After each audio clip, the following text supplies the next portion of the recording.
City information news. آج ہمارے ساتھ ہے جمعیت علماء اسلام نظریاتی پاکستان مرکزی شورا کے ممبر مفتی محمد ناصر، سابق تحصیل امیر کھڑار۔ تو ہم اس سے معلومات کریں گے کہ کراچی کے ہمارے جو مسائل علاقے یہ سوال سے بریفنگ دیں۔ بسم اللہ الرحمن الرحیم۔ شکریہ انفارمیشن کے چیف میر دوست معظم صاحب کہ جنہوں نے کلات کے مختلف مسائل پر ہمیشہ گفت و شنید کے لیے یہاں ہر وقت اور ہمیشہ یہ فعال رہتے ہیں، چاہے گیس کے حوالے سے بھی ہو، انہوں نے مختلف شخصیات کو انٹرویو کیا ہے، یا بجلی ہو، یا حالیہ نوجوانوں کے جو لیویز کے پوسٹس ہوں، ان کے بارے میں بھی انہوں نے بہترین فعال کردار ادا کیا ہے۔ میں جمعیت علماء اسلام نظریاتی کلات کی طرف سے میں ان کا شکریہ ادا کرتا ہوں اور امید کرتا ہوں کہ انشاءاللہ تعالی وہ ہمیشہ کلات کے مسائل پر ہمیشہ بات کریں گے۔ جی، کلات میں گیس میں بجلی سوال سے ابھی سردی آنے والے سوال سے ہم کیا کہیں گے کہ اس کے کیا لائے ہوگا عوام کے لیے؟ محترم بات یہ ہے، آئے ناکامی متائے کارواں جاتا رہا، آئے ناکامی متائے کارواں جاتا رہا، کارواں کے دل سے احساس ضیا جاتا رہا۔ کہاں تک سنو گے کہاں تک بتاؤں، کہاں تک سنو گے کہاں تک سناؤں، ہزاروں ہے غم کیا کیا بتاؤں۔ کلات آپ کو معلوم ہے، کلات کی ایک ہسٹری ہے۔ کلات میں صحابہ کرام رضی اللہ عنہ آئے ہیں 1444 سال بعد بھی۔ آج ہم کلات کی حالات کو دیکھتے ہیں، کلات میں روڈ نہیں ہے، کلات میں تعلیمی ادارے نہیں ہیں، اگر ہے وہ بھی ایسے ہیں برائے انعام ہے۔ اگر برائے انعام تعلیمی ادارے نہ ہوتے تو ہمارے بچے پرائیویٹ اسکولوں میں تعلیم حاصل نہیں کرتے، یا ہمارے نوجوان منشیات کا شکار نہیں ہوتے۔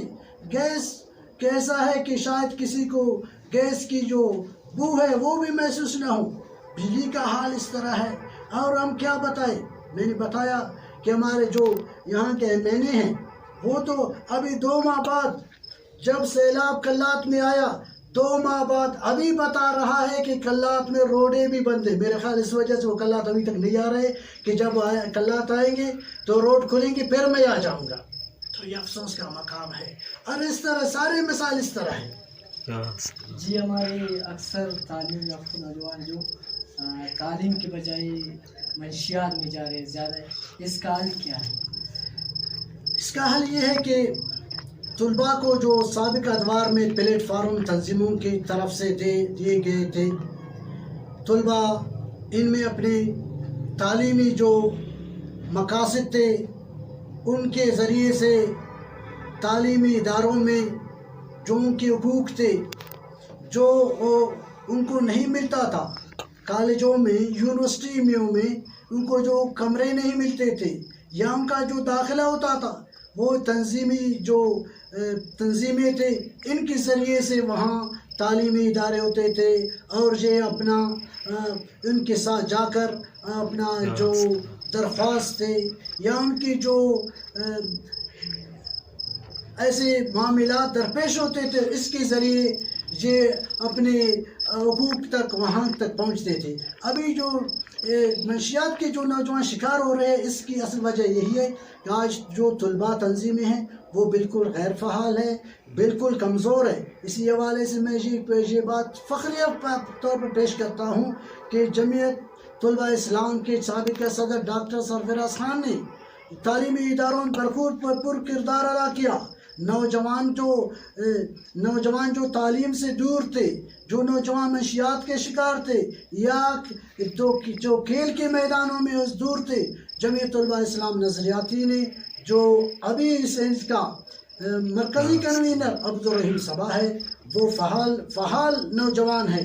میں انشاءاللہ نوجوانوں سے امید کرتا ہوں کہ وہ اس دینی اور سماجی اور سیاسی تنظیم جو تمام طلباء کا یعنی گلدستہ ہے، اس کے ساتھ آ کر رہیں گے تو انشاءاللہ تعالی جو تعلیمی اداروں میں یہاں ہمارے نوجوان اکثر منشیات کو شکار ہو رہے ہیں، انشاءاللہ اس سے بچ پائیں گے۔ بہت بہت شکریہ. ہمارے ساتھ تھا جمعیت علماء اسلام نظریاتی پاکستان کی مرکزی شورا کی ممبر مفتی ناصر. بہت بہت شکریہ.